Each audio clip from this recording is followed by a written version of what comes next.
महाराष्ट्र प्रदूषण महामंडळाच्या नोटिशीला लेखीपत्र पाठवून माहिती दिली। बळीराजा कृषी ग्रामीण पर्यटन केंद्र गेल्या अनेक महिन्यांपासून अनेक कारणांनी विवादित ठरलेल्या बळीराजा वॉटर पार्क कृषी ग्रामीण पर्यटन केंद्र यांनी सर्व घडामोडींचा खुलासा केला आहे। काही दिवसांपूर्वी महाराष्ट्र राज्य प्रदूषण महामंडळाने या वॉटर पार्कला कारणे दाखवा नोटीस बजावली होती। त्याच्या अनुषंगाने बळीराजा वॉटर पार्कचे मार्गदर्शक व निखिल लॅबोरेटरीचे संचालक प्राध्यापक निखिल खांबे यांनी माहिती दिली की बळीराजा वॉटर पार्कमध्ये प्रदूषण महामंडळाने काही 3 विषयांबाबत खुलासा मागवला होता। त्याच्या अनुषंगाने महामंडळाला लेखी खुलासा दिला असून वॉटर पार्कमध्ये वापरण्यात येणारे पाणी पूर्णपणे टेस्ट प्रक्रिया पूर्ण केल्यावरच वापरले जाते। शिवाय या वॉटर पार्कमधील अशुद्ध पाण्यावर शुद्ध प्रक्रिया करण्यासाठी या ठिकाणी तशा सुविधा उभ्या करण्यात आल्या असून काही अद्ययावत सुविधा आणखी वाढवण्यासाठी प्रदूषण महामंडळाकडे लेखी मुदतही मागितली असल्याचे स्पष्ट केले। शिवाय येथील खरकटे अन्न व इतर टाकाऊ वस्तूचा वापर ही अन्न शिजवण्यासाठी गॅस तयार करण्यासाठी वापरला जातो। ज्यावेळी पाहणी करण्यासाठी शिष्टमंडळ आले त्यावेळी हा गॅस प्लांट बंद असल्याचे निदर्शनास आले। तर त्या दिवशी तयार सर्व गॅस हा अन्नपदार्थ शिजवण्यासाठी खर्च केल्याने प्लांट बंद ठेवला असल्याची माहिती त्यांनी दिली। या वॉटर पार्कमध्ये केवळ शुद्धतेवर भर दिला जात असून 12 एकरच्या या जागेत कोणत्याही प्रकारे रासायनिक खतांचा व इतर कोणत्याही प्रकारच्या केमिकलचा वापर होत नाही। परिसरातील हिरवाई व झाडे व निसर्ग हा पूर्णपणे नैसर्गिक पद्धतीने जतन केला असल्याची माहिती प्राध्यापक निखिल खांबे यांनी पत्रकार परिषदेत दिली। तर या वॉटर पार्कमध्ये घडलेल्या वादाच्या घटनांवर संचालक इंद्रजित तवटे यांनी माहिती दिली की वॉटर पार्कमध्ये असलेल्या ट्यूब स्लाइडवरून आनंद घेत असताना पुढे शेवटी ही ट्यूब स्लाइड थांबवण्यासाठी लाईफ गार्ड असतात। 3 फूट पाण्यात उतरता येत नसल्याने लाईफ गार्ड त्यांना आधार देऊन उतरवतात, पण त्यावेळी असलेल्या ग्राहकाने वादास सुरुवात केली व त्यातून मारहाणीचा प्रसंग घडला। पण त्या घटनेचा सर्व सीसीटीव्ही फुटेज आम्ही पोलीस प्रशासनाला दिले असून घटनेदिवशी 6 कर्मचाऱ्यांवर तात्काळ निलंबनाची कारवाई करण्यात आल्याची माहिती त्यांनी दिली। यानंतर अशा घटनांसाठी आम्ही तात्काळ पोलीस प्रशासनाकडे मदत मागणार असल्याचे सांगत या वॉटर पार्कमध्ये ग्राहकांच्या सुरक्षेसाठी किमान 130 कर्मचारी उपस्थित असतात। या ठिकाणी ग्राहकांच्या सुरक्षेसाठी कोणतीही तडजोड केली जात नसल्याचे स्पष्ट केले। यावेळी संचालक अशोक तवटे, प्राध्यापक निखिल खांबे, भाऊसाहेब पाटील यांच्यासह कर्मचारी व स्टाफ उपस्थित होता। पर्यटन केंद्र याला एक महाराष्ट्र प्रदूषण मंडळाकडून 20 तारखेला एक नोटीस त्यांनी पाठवली होती।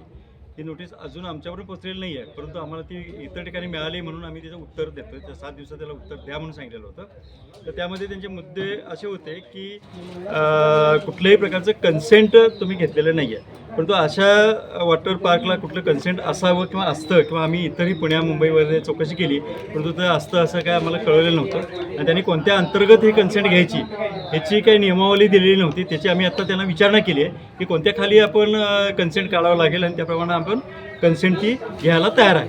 त्यानंतर दुसरा त्यांनी मुद्दा केला होता की तुमची अरेंजमेंट जे पाण्याचं घाण पाणी जे बाहेर येतं तुमच्या टँकमधलं शुद्ध केल्यानंतर म्हणजे फिल्ट्रेशन केल्यानंतर तर त्यासाठी ETP नाही आहे। तर ETP आम्ही केलेलं आहे, त्यामध्ये सेटलिंग ट्रीटमेंट कारण त्यामध्ये खाली गाळा बसणारा आहे, गाळा बसण्याची सिस्टीम आम्ही केलेली आहे। त्यातून जे शुद्ध पाणी क्लिअर पाणी येतं ते आम्ही झाडांना सोडलेलं आहे। जवळजवळ 2 एकरामधल्या झाडांना आपण ते पाणी सोडले, त्यामुळे त्यातनं ते बाहेर जात नाही आहे। तरी पण त्याच्यामध्ये सुधारणा करून अद्ययावत यंत्रणा बसवायची आमची तयारी आहे।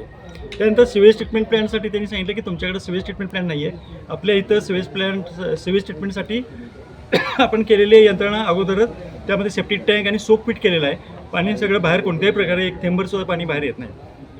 त्यानंतर त्यांचं जे वॉशिंग भांडी वगैरे धुतली जातात किंवा इतर जातात त्याच्या पाण्याबद्दल काय ट्रीटमेंट करायची त्यासाठी आमच्याकडे प्रायमरी ट्रीटमेंट केलेली आहे, सेकंडरी ट्रीटमेंट केलेली होती, पण टर्शरी अजून राहिली आहे। त्याप्रमाणे टर्शरी ट्रीटमेंट करायची सोय आपण केलेली आहे, त्याप्रमाणे चालू होईल। आम्ही त्यासाठी मुदत थोडी मागवली आहे।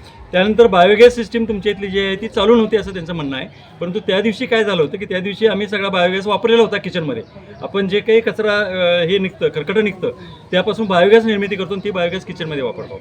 तर त्यासाठी केलेली होती आणि करून झाल्यानंतर त्यामध्ये पाईपमध्ये मॉइश्चर साठतं म्हणून ते मॉइश्चरची व्हॉल्व ओपन केला होता। त्यांना वाटलं की हे बंदच आहे, त्यामुळे त्यांनी ती नोटीस त्याप्रमाणे आम्ही त्यांना खुलासा तो दिलेला आहे आणि त्याप्रमाणे आम्ही 4ही खुलासे त्यांना योग्य पद्धतीने दिलेले आहेत। पुढे बघू त्यांचं काय उत्तर येतं, त्याप्रमाणे आम्ही पुढे कारवाई करणार।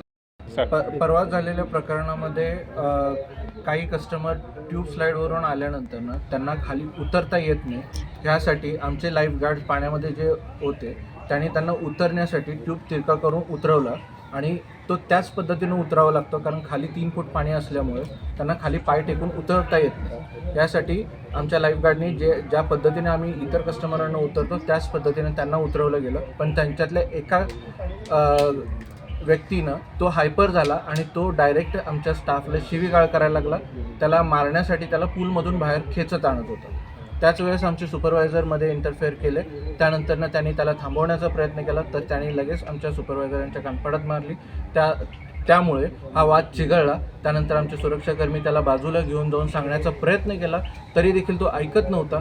त्यामुळेच त्याला 1-2 थापाडा मारून त्याला बाहेर काढण्यात आलं आणि त्यानंतर तो जाऊन पोलीस स्टेशनमध्ये तक्रार दाखल केली त्यांनी. आणि ज्या सुरक्षाकर्मियांनी त्यांना मारलं त्यांना देखील आम्ही निलंबित केलेलं आहे. 6 ते 7 सुरक्षाकर्मियांना आम्ही निलंबित केलेलं आहे. आणि ज्या कस्टमरला मारलं गेलं होतं त्यांची रक्कम देखील त्यांना परत देऊन आम्ही त्यांना बाहेर काढलेलं होतं, तरी देखील त्यांनी जाणून बुजून हा प्रकार वाढवण्याचा प्रयत्न केला. इथं सुरक्षा व्यवस्थेचं काय काय परिस्थिती आता सध्या कसं काय? आपण इथे येणाऱ्या प्रत्येक कस्टमरची सुरक्षा हे निश्चित करत असतो. सुरक्षेच्या दृष्टिकोनातून आपल्याकडे फर्स्ट एड बॉक्स आहे, त्यानंतर त्याचबरोबर आपल्याकडे डॉक्टर आहे, ॲम्ब्युलन्सची सोय आहे. त्याच्या व्यतिरिक्त महिला व लहान मुलं असतील किंवा फॅमिलीज असतील यांच्या सुरक्षेसाठी आपल्याकडे सुरक्षाकर्मी आहेत. महिलांसाठी सेपरेट पूल आहेत, पुरुषांसाठी सेपरेट पूल आहे. त्यानंतरनं वेवपूलमध्ये काही एकत्र जायला लागतं त्या ठिकाणी आमचे सुरक्षाकर्मी आहेत. त्याचबरोबर लाईफगार्ड आहेत. ट्यूबवरून स्लाईडवरून सोडण्यासाठी आमचे स्लाईड ऑपरेटर्स आहेत. पूलमध्ये रिसीव्ह करण्यासाठी लाईफगार्ड्स आहेत. प्रत्येक ठिकाणी पुरेसा स्टाफ आम्ही दिलेला आहे. या पद्धतीने आम्ही सगळ्या पर्यटकांचे चांगली सुरक्षा निश्चित करतो. एकूण कर्मचारी जवळपास 125 ते 130च्या आसपास असतं. त्यांना पेमेंटच्या बद्दल आता बोलण्याची काय मला गरज नाही. म्हणजे का प्रत्येकाच्या एक्सपिरियन्सप्रमाणे आम्ही त्यांना payment पर्यटक देतो. दिवसाला किती येतात? आणि त्यांच्या दिवसाला पर्यटक किती येतात? पर्यटक 1500 ते 2000च्या दरम्यान येतात. आणि सीझनमध्ये जास्त असतात. बाकी ऑफ सीझनमध्ये 12 महिने 12 महिने 3 महिने सीझन असतो.